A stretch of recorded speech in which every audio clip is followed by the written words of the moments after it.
Welcome back, horror fans. I know it's been a long time since I've done any video. This is my first video of the entire year, I believe. Could be wrong, maybe I made one in January. Doesn't matter. It's been a while.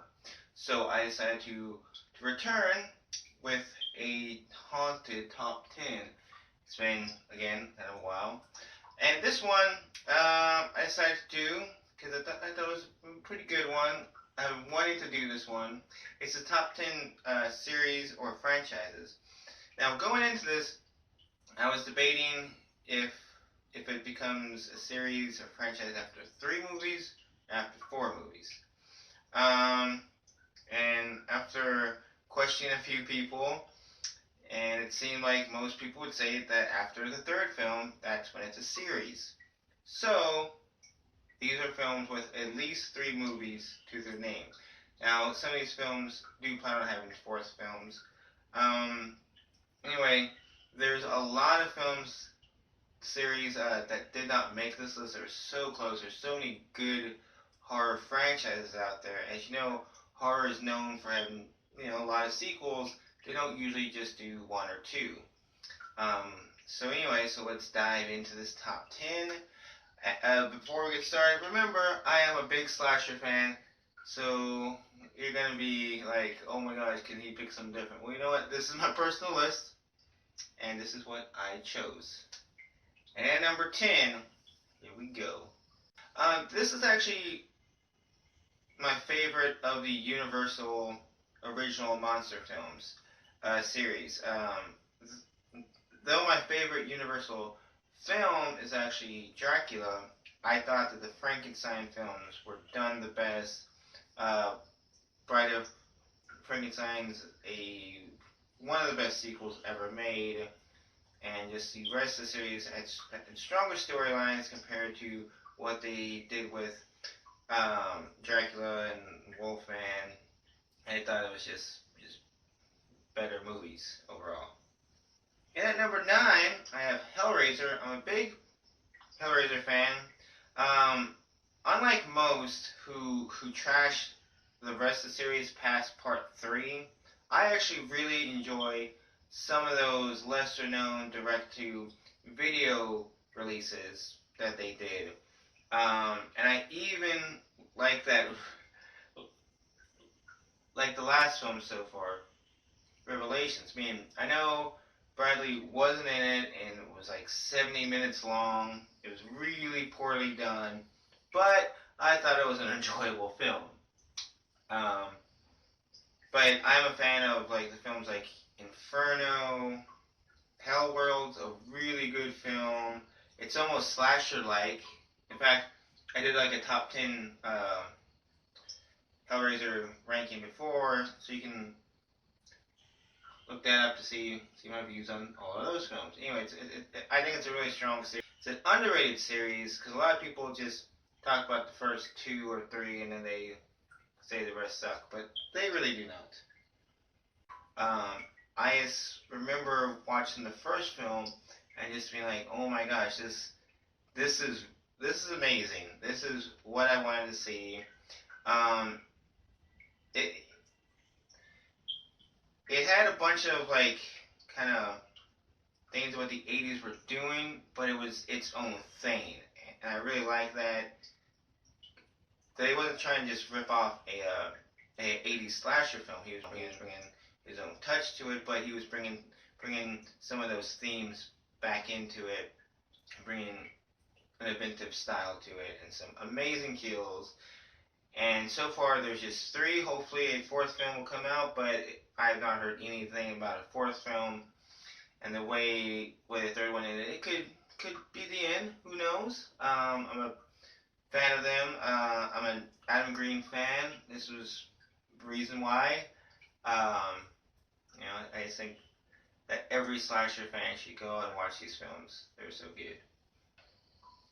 Okay, now this one's a really corny one. But hey, I love these films. The 3rd one, great. The 2nd one's my favorite. And the 4th one's coming out next year, so watch out. But I am hyped about it. I'm a big Killer Shark fan. If you subscribe to this channel, you see I've done a lot of killer shark movie reviews. And this one's just my favorite series. Sorry, Jaws, but you know, this is just a more entertaining film series compared to Jaws. I know a lot of people are like, with the flip, man, Jaws is sacred as the best shark films. But they're second, you know.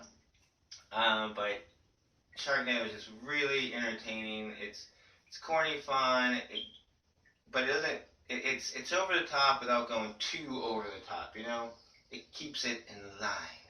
It does a great job. And can't wait for part 4. And I'm hoping there's a part 5 and 6. After 6, maybe that's it. One of the all-time great, like, guess you could say sleazy 80s slashers, sleepaway camp series. Oh man, the first 3 were just so strong.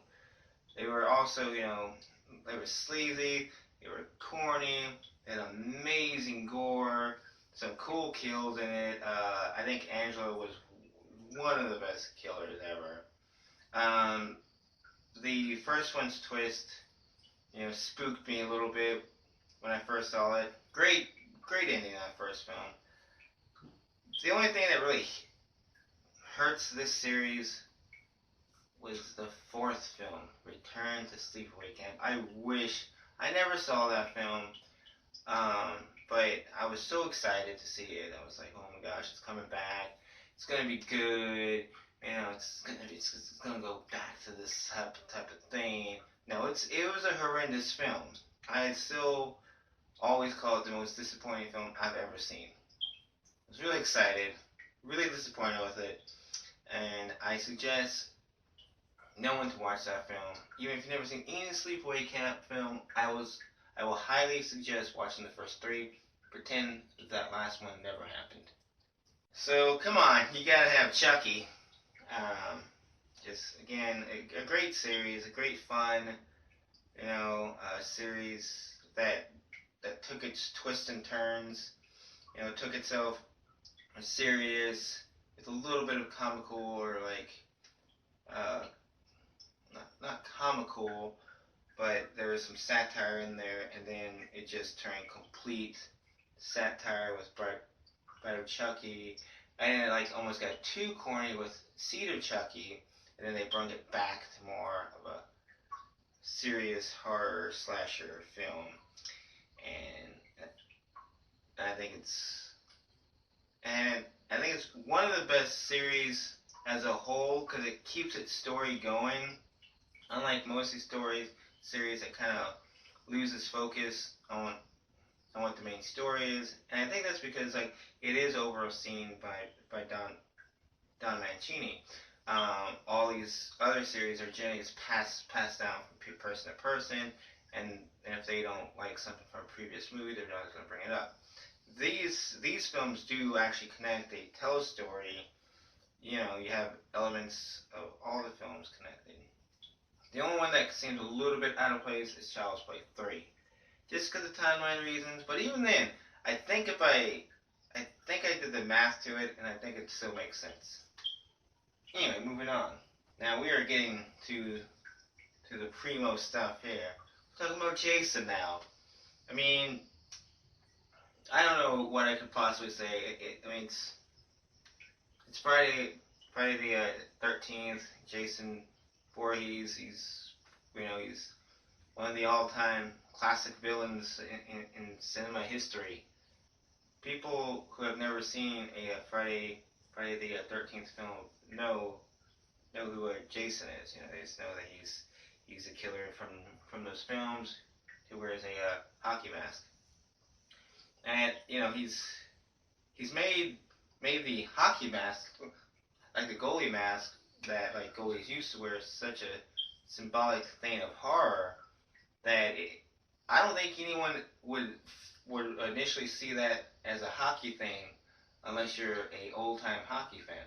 Because even me, I'm a huge hockey fan, but if I see a old goalie mask design similar to that style, I almost instantly think of Jason, unless it's a Kindred type type painted one, you know, like goalies, you know, their own custom paint jobs. But if it's a generic one, I'm thinking Voorhees. Great series. Of course, every slasher fan should love this, you know. You might be saying, whoa, you're putting Halloween at number 3? What are you doing here? Okay, here's kind of the reason why I'm putting Halloween at 3. Okay, because as a series, I do have some issues with some of the films. That number 3, of course, everyone does because it doesn't have Michael Myers. It's a pretty decent film, okay, pretty decent. Yeah, it's a decent film. But there's no, you know, Michael Myers in it. I do have some slight issues with part 2. I think it's a little too generic. I really love part 4, and I think part 5 is pretty strong. And I think Curse of Michael Myers is a pretty underrated film. But I do have issues with H2O because I don't like films that erase previous stories and kind of like reboots the series. I don't really like that because it's kind of like these events never happened. And Resurrection was kind of weak, and I'm not counting the Rob Zombie films, just so we know. Yeah, I should have stated that I'm not counting the remakes here, so this is just the initial series. Number 2, I'll say it. I'm a big Wes Craven fan, and I just think that Scream is just an amazing series. The only kind of weak moments were in part 3. You know, I still think part 3 is a really entertaining film. You know, it's just this, you know, slasher, satire. It's everything. Some great kills, great characters, and it's one of those things that, you know, sometimes you don't root for like the main final girl, but Sidney Prescott is almost a person that you want to see her continue to live. If she dies in, like, let's say a part 5, it would be kind of you know, heartbreaking almost, you know. We don't want to see that. And I think it also made a iconic slasher character, which is also a big thing. And there's now the TV show, which I've only seen 1 episode so far, and I thought was pretty good. So I'll continue to watch that probably later on. Now, moving on, and number 1, anyone who knows me can probably guess what this number 1 is. Yep, Nightmare on Elm Street, Freddy Krueger series. I'm just a huge fan of this series. I like all these movies quite a lot. I've seen all the films a whole lot. Surprisingly, my least favorite film may actually be Wes Craven's New Nightmare. Though I think it has a really good story to it. I just think overall it's not the best, or I think it's the least best. But it's still a really good film. I just think that England just brung this amazing character who cannot be replicated. I'm sorry, you know, that as we saw in the reboot with what's his face from Bad News Bears, he can't do it. He can't do it. It's one of those things. He's not like a comic book character that anyone can play. He's a movie character that Wes Craven thought of, and then Robert Englund brought him to life. And man, he gave him a real good character. And you know, the first film scared people. Second film, whatever. Third film, a little bit, but it got like a little bit more comical. I was cool with that. I'm cool with that, you know. I'm a fan of all these films. Fifth one's a little bit ridiculous, whatever, but it's a good film, you know. But again, there are some storyline issues a little bit, but it's still a great film. And wrapping up, you might be wondering, that's weird. You have a Puppet Master poster behind you, so where rank. It came close, my friends. It came close. Right now I'm going to show you right here on the here somewhere some of the close calls were there. I mean, there was so many good series like Puffmaster, Texas Chainsaw.